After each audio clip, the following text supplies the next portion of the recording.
So you might have been wondering, is it actually worth starting an Etsy shop in 2025, or is it even worth putting the time, effort, and energy into building on the Etsy shop you already started that maybe isn't getting the results that you think it deserves? And look, I get it. There are so many different opinions out there, from people who think Etsy is the best thing they ever invested their time in, to people who poured hours and hours on end into their shops and ended up getting nothing back. So I understand that it can be quite frustrating and confusing, especially if you're not currently getting the results that maybe you want to from your shop. Now, spoiler alert, I am in the Etsy is the best thing I ever did camp, but I do have some caveats to go along with that. And if you don't know me, by the way, I'm Lauren. I built my Etsy shop over the last 10 years to a top 1% shop without ads, without social media. And my shop has earned me a consistent full-time income since 2022 with a very light lift.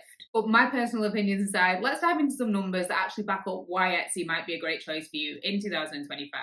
So in 2024, Etsy hit over $10 billion in gross merchandise sales, i.e. the sales they made from the products we sold, from over 89 million customers. And looking at the results from the first 2 quarters of this year, they're on track to hit a very similar number again. And despite all of the noise about people saying that there is so much saturation in the marketplace, there's actually less sellers on the platform in 2025 than there was in 2024. The thing is Etsy is still one of the only organic platforms where you can sell your products to built-in buyers with organic visibility, without having to pay for ads, without having to build a social media following, because the buyers are built in, ready to buy. And in my opinion, there isn't actually a comparable alternative right now. It's also search-based, not social-based, so people are actively going to the platform and searching for what they want to buy right now. This traffic is hot, primed, ready to buy. Unlike on socials where people are scrolling, looking for entertainment, and you have to work really, really hard to translate that into sales. So with those numbers and statistics alone, I would say, yeah, Etsy is definitely still worth it in 2025 and beyond. But like I said, I do have some caveats and some considerations to keep in mind, because Etsy is a very different space than it was 5 years ago, even 1 year ago, even 6 months ago. Things are changing all the time. So let's dive into some of that. So in the last couple of years, Etsy's been doing a big push to prioritize sellers who create a quality experience for the buyers. So think great customer service, unique products, and general platform hygiene. That being said, it is more competitive than ever. So despite those dwindling sellers, it is a fiercely competitive space, and just throwing up any old product in 2025 will not cut it anymore. You need to really consider your market and adapt to their demand. And look, competition is not the same as saturation. It means that you can't rely on luck, and you certainly can't just be chasing every single trend anymore, because that's the stuff that's saturated. The other thing we really have to keep in mind as a seller in 2025 is Etsy is essentially allowing you to rent space on their land to sell your stuff. A little bit like if you sold at a maker's market, except online. And so you have to follow their rules, otherwise you definitely won't win. So search visibility on Etsy, i.e. where you actually place in search, is earned. And that's through good enough SEO and a really strong brand and vibe that resonates with your customer. Your photos and your conversion rate matter more than ever before, even more than having the perfect keywords and SEO, because your customers need to trust you and buy from you and leave you these amazing reviews, because all of those things matter more to the algorithm than finding the most trending keyword right now. What you really need is to understand how Etsy works as a business, because that's going to help you to understand how you can work as a business alongside Etsy. Because it is not personal when you are not showing up in search. It's just that the algorithm is doing its job, filtering out products that are not selling and showing the ones that are already proven to sell and convert. So the sellers who are thriving in 2025 are approaching Etsy like a space to showcase their brand and not just treating this as another hobby or side hustle. So what are the opportunities in 2025? Well, Etsy is leaning really heavily into personalization and buyer experience, which actually favors smaller sellers who have the flexibility and can adapt and be a bit more creative. There is still so much untapped demand out there for sellers who can really attract a very specific type of buyer that's perfect for their products and nurture them through a journey throughout their products. There's untapped demand in emerging micro niches, in new occasions, new lifestyle trends, and in particular in a shift to Gen Z being a big population of the buyers who, spoiler alert, are looking for very different things and shopping very differently from your average Etsy shopper. So the sellers who win are the ones who are doing the market research properly. They are getting crystal clear on who they want to serve, who they want to sell to, and who they are perfect for. They are the sellers that create desirable, differentiated products, and are the ones that optimize and update consistently. They're building constant trust through credibility, through reviews, through quality signals, and generally giving that customer an amazing buying experience. So that's all well and good, but let's get into the meat of what you actually need to know, do, and understand in 2025 to be successful on Etsy. So by the end of this video, I want you to know the actual truth about what's going on in Etsy in 2025. I'm going to bust some of the myths that are keeping a lot of sellers stuck, and I'm going to help you understand how to approach Etsy like the business it is, so it's not as much of a guessing game as it always has been. We're going to get you a really clear mental checklist of what actually matters and help you to feel confident and ready to succeed in 2025, whether you are starting afresh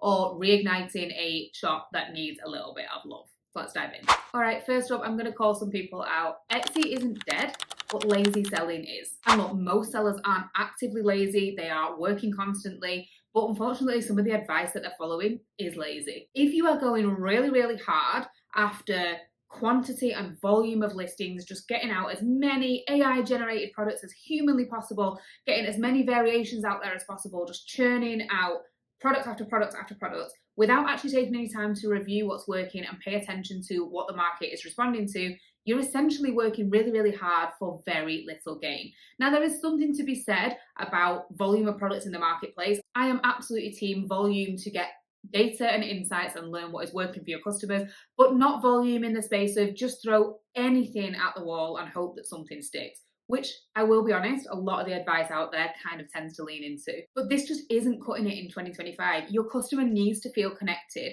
especially in an era and an age of AI being everywhere. AI is taking over. We have Temus and Shein copying small businesses left, right, and centre.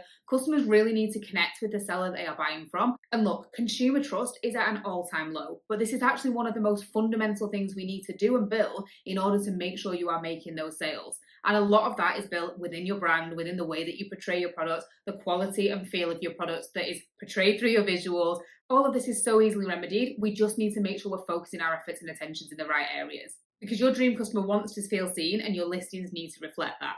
So back when I first started selling on Etsy, I was just throwing up listings whenever I felt like it, making whatever I felt like making, designing things that I liked, and getting really quite frustrated when things didn't sell. But the thing is, I learned, I'd like to say quickly, but it did take me a while, that isn't the way you build a brand that sells consistently. And so what I really had to do is spend a lot of time paying attention to what my customer was looking for and what was important to them, and making sure I was reflecting that throughout my listings so that people really loved the products that I had to offer, but also felt confident and comfortable buying from me in the first place. And when I actually figured that out and I started focusing on designing with her in mind, building my shop with this one dream customer in mind, and really getting crystal clear on what she needed to hear from me to feel that confidence, my sales actually doubled year over year. Because the thing is, you don't need thousands of listings, you need strategic, connected listings that speak to your dream customer, and you want to focus on strategically positioning them for that customer, not just churning out hundreds and hundreds of listings one after the other. The key takeaway with this one is you are not lazy, but the advice you've been following might be. All right, the next key thing I want you to take out is the market isn't oversaturated, but it has professionalized.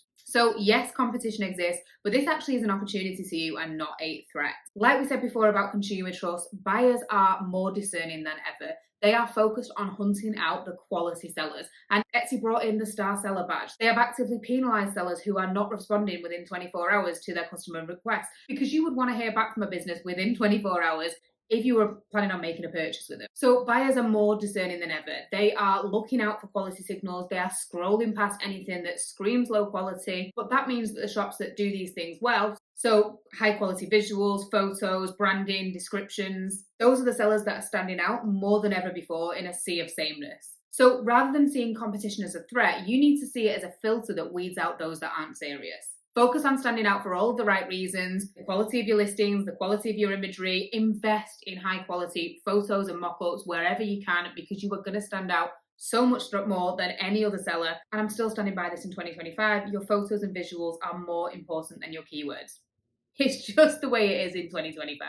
Saturation just means that the lazy sellers are getting filtered out faster. Next up, if you learn the rules of the game, you can win the game. So Etsy isn't some huge mystery. It is an algorithm-based platform that is designed to keep buyers happy. That means that your success can be predictable and repeatable once you figure out how it works. So many sellers blame the algorithm instead of just taking ownership, because at the end of the day, the algorithm is just a filter to make sure that the right buyers are matched with the right products. And the right products are the ones that are high quality, that are converting well, they are getting the initial click, they are getting the sales, they are getting great reviews, the seller is active and responsive, responding to messages on time, hasn't got any violations against them. And once you understand all of that, you can use this to your advantage. Because learning the rules gives you freedom. You can stop guessing at what's going to work and actually start building a simple, repeatable system that works for you. So the main take out of this one is to focus on the controllable levers.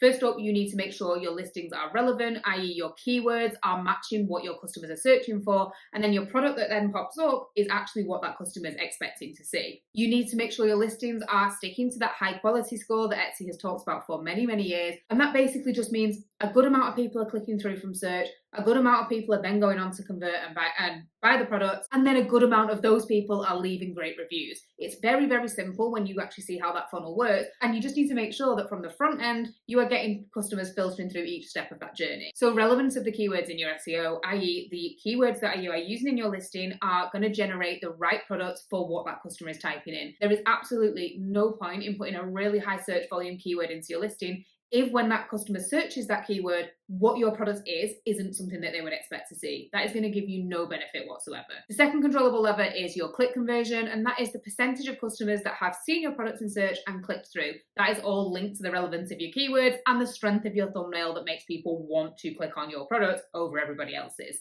And the third controllable lever is your conversion rate, and that is the percentage of those people that actually landed on your listing who actually then go on to buy.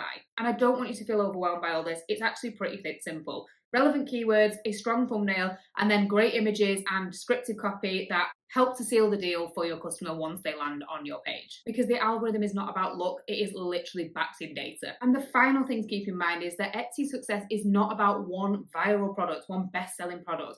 It is about consistently showing up and doing the work. Everybody wants that bestseller badge, but honestly, what you actually need is consistency. Because Etsy is a platform that rewards longevity, it rewards consistency, it rewards great customer experience. And my biggest months in business haven't been off the back of a few bestsellers. They've been built off the back of consistently growing a product range that converts well to my customers and builds one product at a time to stack those results up. Just commit to trying to improve 1% every single week, and honestly, your results will start to snowball. So I want to leave you with a few key mindset shifts. The first one is that Etsy is a launch pad. It is not a shortcut to success.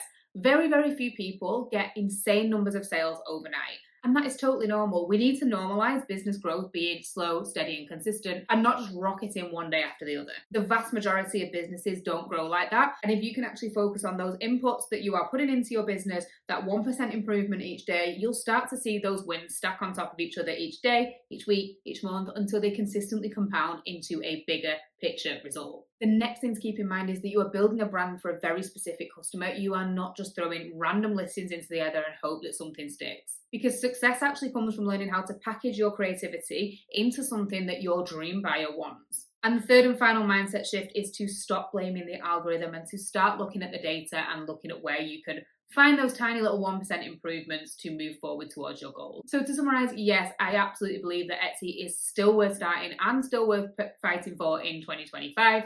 And yes, Etsy has changed, but I don't believe that's a bad thing. It's more professional, more data-driven, but that just means that the people who learn the rules are the ones that are winning. And if you're approaching this creatively and strategically, it's still one of the best places to start an online business in 2025, but also one of the best places for creative product business owners to win in 2025 and beyond too. You don't need ads, you don't need reels, you don't need 1,000 products, you just need a really great product, a really clear view of your dream customer, and a really consistent approach to getting your products out there. So I really hope this was helpful for you, and I hope that it helps to inspire you to keep going in 2025 and beyond. And if you want a little bit more help with this, I've left some resources in the caption. So you have my 6-figure shop checklist, which walks you through basically what I've taught you through here. And if you want more support and help with this, it's exactly what we do inside the Seller Society. You are welcome to come and join us, and I'll see you in the next video.